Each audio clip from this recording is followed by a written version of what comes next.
दोस्तों मैं आज के इस वीडियो में बताऊंगा कि रोग है क्या और कौन सा रोग छुआछूत से फैलते हैं और कौन सा रोग बिना छुआछूत से भी फैलते हैं।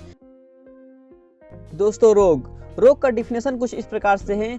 मनुष्य के सामान्य स्वास्थ्य में विचलन पैदा करने वाला कोई भी प्रक्रियात्मक परिवर्तन जो मनुष्य के सामान्य शारीरिक क्रियाओं में बाधा उत्पन्न करता है। या दोस्तों ऐसे भी कह सकते हैं कि व्यक्ति के लिए असुविधा या असक्षमता का कारण बनता है, रोग कहलाता है।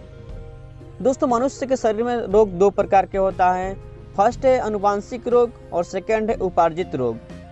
दोस्तों अगर हम बात करें अनुवांशिक रोग की तो जो रोग पीढ़ी दर पीढ़ी वंशागत होते रहते हैं तथा जन्म के समय से ये जीन के प्रभाव में उपपचयी त्रुटियों के कारण होते हैं, यह अनुवांशिक रोग कहलाते हैं। दोस्तों इस रोग के उदाहरण में हो जाएगा हीमोफीलिया, वर्णांधता या कलर विजन, थैलेसेमिया इत्यादि जैसे रोग।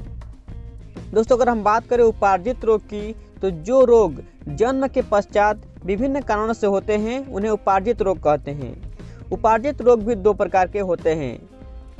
दोस्तों फर्स्ट है असंक्रामक रोग और सेकंड है संक्रामक रोग।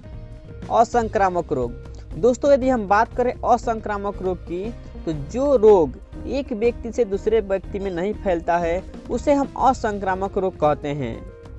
दोस्तों असंक्रामक रोग के भाग है कुपोषण संबंधी रोग, अपहास्यता रोग, एलर्जी, कैंसर, व्यसन तथा निर्भरता।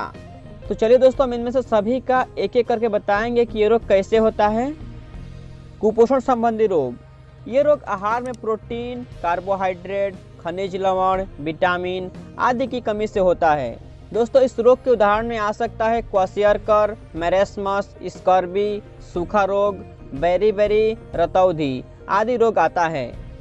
सेकेंड है अपहासित रोग, ये रोग शरीर के विभिन्न अंग तंत्रों के ठीक प्रकार से कार्य न करने के कारण होता है। दोस्तों इस रोग का उदाहरण है मोतियाबिंद, हृदय का कोर्नई रोग, अर्थराइटिस इत्यादि रोग। थर्ड नंबर पर है एलर्जी। दोस्तों इस रोग का कारण है कुछ व्यक्तियों में शरीर विभिन्न बाह्य पदार्थों के लिए अति संवेदनशीलता प्रदर्शित करता है, जैसे में धूल, परागकण, रेशम। फोर्थ नंबर पर है कैंसर। दोस्तों कैंसर का कारण ये है कि शरीर के किसी भी भाग में विभिन्न कारणों से अनियंत्रित एवं अविभेदित कोशिकाओं के ट्यूमर बन जाने से कैंसर बनता है। दोस्तों फिफ्थ नंबर पर है व्यसन तथा निर्भरता। दोस्तों इसका कारण ये है कि ड्रग्स, एल्कोहल, तंबाकू आदि के कारण होने वाले रोग इस श्रेणी के अंतर्गत आते हैं। दोस्तों मैंने अब असंक्रामक रोग के बारे में बता दिया, तो चलिए अब चलते हैं संक्रामक रोग की तरफ। तो सेकंड है दोस्तों संक्रामक रोग।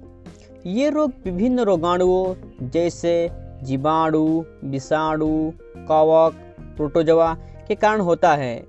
रोग उत्पन्न करने वाले जीवों को जीवाणु कहते हैं। रोगाणु विभिन्न माध्यम द्वारा संक्रमित व्यक्ति या द्वितीय पोषक से स्वास्थ्य मनुष्य के शरीर में संचित होते हैं। दोस्तों संक्रमण भी दो प्रकार के होता है। पहला है प्रत्यक्ष संक्रमण और दूसरा है अप्रत्यक्ष संक्रमण। तो चलिए दोस्तों हम इन दोनों के बारे में पूरी डिटेल से जानते हैं। दोस्तों प्रत्यक्ष संक्रमण कई प्रकार के होते हैं, लेकिन हम यहाँ केवल 6 प्रकार के बारे में बात करेंगे। नंबर फर्स्ट है संक्रमित व्यक्ति के स्वास्थ्य व्यक्ति के सीधे संपर्क में आने के कारण दाद, खाज, खुजली इत्यादि होता है। नंबर सेकंड है छींकने अथवा बात करते समय थूक के सूक्ष्म बिंदु के द्वारा टीबी अथवा निमोनिया होता है। नंबर थर्ड है मृदा में उपस्थित रोगाणुओं के संपर्क में आने पर टिटनस जैसा रोग होता है। नंबर फोर्थ है कीट या जानवरों के काटने से मलेरिया, फाइलेरिया, रेबीज जैसा रोग होता है। नंबर 5 है माता के अपरा प्लेसेंटा द्वारा शिशुओं को एड्स जैसा रोग होता है। नंबर 6 और सबसे लास्ट है रक्तदान द्वारा हेपेटाइटिस बी और एड्स जैसा रोग होता है। तो फ्रेंड ये थी प्रत्यक्ष संक्रमण। अब चलते हैं अप्रत्यक्ष संक्रमण की तरफ। दोस्तों अप्रत्यक्ष संक्रमण भी कई प्रकार के होता है, लेकिन हम यहाँ पर बात करेंगे केवल 5 प्रकार के। नंबर फर्स्ट है वाहक द्वारा। सामान्य तौर पर कुत्ता, बिल्ली, बंदर आदि के द्वारा रोगों का संचरण होता है, जैसे में रेबीज। नंबर सेकंड है संक्रमित बर्फ, पानी, भोजन, रुधिर या अन्य खाद्य पदार्थों द्वारा टाइफाइड, हैजा जैसी बीमारियां होती है। दोस्तों नंबर 3 है संक्रमित वायु, धुआं तथा धूल द्वारा टीबी, निमोनिया इत्यादि बीमारियां होती है। दोस्तों नंबर 4 है संक्रमित वस्त्र, बर्तन, खिलौने, दरवाजे, शल्य चिकित्सा के उपकरण और सुई द्वारा कवक संक्रमण, जुखाम जैसी बीमारियां होती है। नंबर 5 और सबसे लास्ट है गंदे हाथ और उंगलियों के नाखून द्वारा कृमि, ग्रसन इत्यादि होते हैं। तो फ्रेंड ये थी रोगों के बारे में। रोग कितने प्रकार के होते हैं, प्रत्यक्ष संक्रमण और अप्रत्यक्ष संक्रमण। आई होप कि फ्रेंड मेरे द्वारा बताई गई जानकारी आपको पसंद आई होगी। पसंद आई हो तो वीडियो को लाइक और चैनल को सब्सक्राइब करना ना भूलें।